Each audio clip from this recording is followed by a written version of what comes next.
ఈ వీడియో నచ్చితే లైక్ చేయండి, షేర్ చేయండి, సబ్స్క్రైబ్ చేయండి.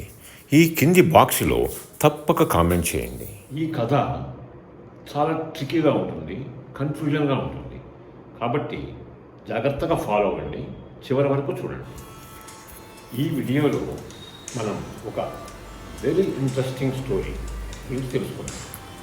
ఇది దేనికి సంబంధించినంటే, ఏదైనా ఒక కేసు కోర్టులో ఉన్నప్పుడు ఈ క్లయింట్స్ లాయర్ని అంటే అడ్వకేట్ని పెట్టుకోవాలా వద్దా అనే దానిపైన ఈ కథ తర్వాత మనకే అర్థమవుతుంది అవసరమా లేదా అన్న విషయం.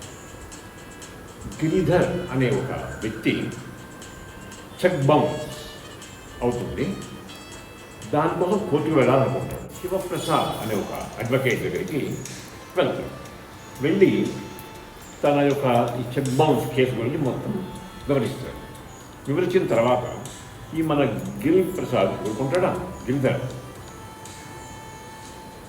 ఆ అడ్వకేట్ గారిని అడుగుతాడు, సార్ నా కేసు నేనే వాదించుకున్నాను అనుకున్నాను, కొంతమంది మిత్రులు నా శరీర విలాసలు అలా వద్దు అడ్వకేట్ని పెట్టుకో అని సలహా ఇచ్చారు, అందుకే నేను మీ దగ్గరకు వచ్చాను. అసలు ఎందుకు అవసరం, నేను ఆ కేసుని వాదించుకోలేనా అని అడుగుతాడు. ఎవరిని? మన శివప్రసాద్ గారు, లాయర్ శివప్రసాద్ గారు. అప్పుడు లాయర్ గారు, నీకు మేము చదువుకున్న రోజుల్లో మా కాలేజీలో యూనివర్సిటీ లా కాలేజీలో ఒక సంఘటన జరిగింది, అది చెప్తాను. దాని తర్వాత మీకే అర్థమవుతుంది, మీ ప్రశ్నకు జవాబు మీకే దొరుకుతుంది అని చెప్తాడు. చెప్పి ఆ కథని ఈ విధంగా మొదలుపెట్టాడు. అది లా కాలేజీ ఫైనల్ ఎగ్జామ్స్ అయిపోయి రిజల్ట్స్ డిక్లేర్ అయ్యి కన్వకేషన్ జరుగుతుంది. ఆ కన్వకేషన్ అయిపోయిన తర్వాత స్టూడెంట్స్ వాళ్ళ ఎవరైతే బాగా ఇంట్రెస్ట్ ఉంటుందో, ఎవరైతే బాగా నచ్చుతారో, ఎవరి మీద ఎక్కువ ప్రేమ ఉంటుందో అటువంటి ప్రొఫెసర్ గారిని ఒకసారి కలిసి వెళ్దామని వెళ్తారు.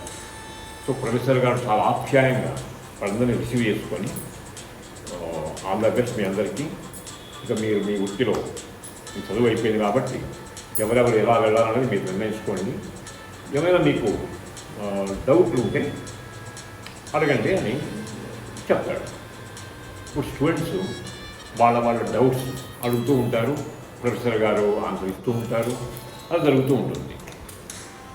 చివరిలో ఇద్దరు స్టూడెంట్స్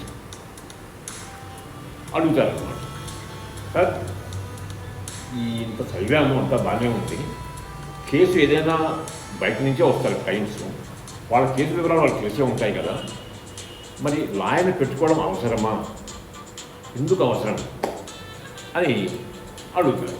అప్పుడు ఆ ప్రొఫెసర్ గారు ఈ విధంగా చెప్తారు, చూడండి, ఒక క్లీన్ నీట్గా ఉన్న వ్యక్తి ఒకతను, వెరీ డర్టీగా ఉన్న ఒకతను, ఇద్దరు వస్తారు. వచ్చినప్పుడు ఆ వ్యక్తి మీరు నీట్గా రండి, స్నానం చేసి రండి అని చెప్తాడు. ఇప్పుడు చెప్పండి, వీళ్ళిద్దరిలో ఎవరు స్నానం చేసి వస్తారు? సో స్టూడెంట్ చెప్తాడు, సహజంగా గట్టిగా ఉన్నవాడే స్నానం చేసి వస్తాడు, నీట్గా ఉన్నవాడికి అవసరం లేదు కదా అని అంటారు.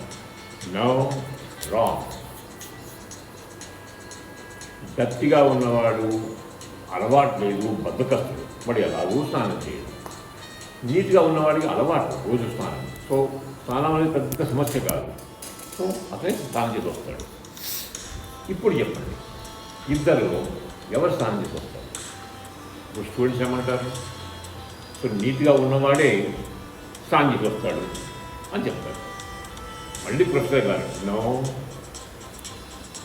రాంగ్. నీట్గా ఉన్నవాడి ఆల్రెడీ స్నానం చేసి వచ్చాడు, అతనికి స్నానం చేసిన అవసరం లేదు. సో గట్టిగా ఉన్నవాడు నీట్గా ఉండాలి అని అనిపించి గట్టిగా ఉన్నవాడే స్నానం చేస్తాడు అని చెప్తాడు. ఇప్పుడు చెప్పండి, ఎవరు స్నానం చేసి వస్తారు? స్టూడెంట్స్ కొంచెం ఆలోచించి, సార్ ఇద్దరు స్నానం చేస్తారు అని చెప్తారు. మళ్ళీ ప్రొఫెసర్ గారు నో, ఇద్దరు స్నానం చేయరు. ఎందుకంటే స్నానం చేసి నీట్గా ఉన్నవాడిని స్నానం చేసిన అవసరం లేదు. ఎవరైతే గట్టిగా ఉన్నాడో వాడు బద్ధకస్తుడు, వాడు స్నానం చేయ అలవాటే లేదు. సో వాడు ఎంత చెప్పినా వాడు చేయడు. సో ఇద్దరు చేయరు. మరి ఇప్పుడు చెప్పండి, ఇద్దరు ఎవరు స్నానం చేస్తారు? స్టూడెంట్స్కి అర్థం కాదు ఏం చెప్పాలి. అప్పుడు ఇద్దరు అంటారు, సార్ ఎవరు చేయరు అని చెప్తారు. మళ్ళీ ప్రొఫెసర్ గారు ఏమంటారు, నీట్గా ఉన్నవాడికి ఎప్పుడు అలవాటు, వాడికి ఏం ఇబ్బంది లేదు, వాడు స్నానం చేస్తాడు. గట్టిగా ఉన్నవాడికి స్నానం చేయాల్సిన అవసరం ఉంది, అందుకని వాడు చేస్తాడు, ఇద్దరు చేస్తారు అని చెప్తారు. ఆ స్టూడెంట్స్ అర్థం కాక, సార్ ప్రతి ఆన్సర్, ప్రతి జవాబు కరెక్ట్గానే ఉంది, అది ఇంతకీ సరైన జవాబు ఏది అని అడుగుతారు ఇద్దరు స్టూడెంట్స్. అప్పుడు ప్రొఫెసర్ గారు నవ్వి, ఇక్కడ ఏది నిజం ఏది అబద్ధం అనేది ముఖ్యం కాదు. ఒక సమస్యకి ఎన్ని రకాల సమాధానాలు, ఎన్ని ఆప్షన్స్ ఉంటాయి అన్నది ఆలోచించాలి. ఆ ఉన్న వివిధ ఆప్షన్స్లో ఏది తన కేసుకి సంబంధించి ఉపయోగపడుతుంది దాన్ని పికప్ చేయాలి. ఏది తీసుకుంటే తన కేసు జయిస్తాడు, గెలుస్తాడు అన్నది ఆలోచించాలి. అంతేకాకుండా అవతల పార్టీకి కూడా ఒక లాయర్ ఉంటారు. ఆ లాయర్ ఏమో ఆలోచిస్తాడు, ఆయన ఏం వ్యక్తి కూడా వేస్తాడు, అది కూడా ఆలోచించి సరైన ఆప్షన్ పికప్ చేసుకుంటేనే ఆ కేసు గెలవగలుగుతాడు. అందుకని ఇప్పుడు అర్థమైందా ఎందుకు లాయర్ గారు అవసరమో అని చెప్తే స్టూడెంట్స్ అందరూ ఆశ్చర్యపోయి సంతోషంగా వెళ్ళిపోతారు. అప్పుడు మన ఈ లాయర్ గారు చెక్ బౌన్స్ కేసు గురించి వచ్చారు కదా, ఈ గిరిరా ఆయనకి ఇస్తాడు, ఇప్పుడు అర్థమైందా, ఇప్పుడు అడుగు ఏమైనా ప్రశ్న ఉంది అని. లేదే సార్ నాకు అర్థమైంది, ఇంకా కేసు మీకే అప్పచెప్తున్నాను, కొంచెం నన్ను బయటపడేయండి కేసులో ఇచ్చి,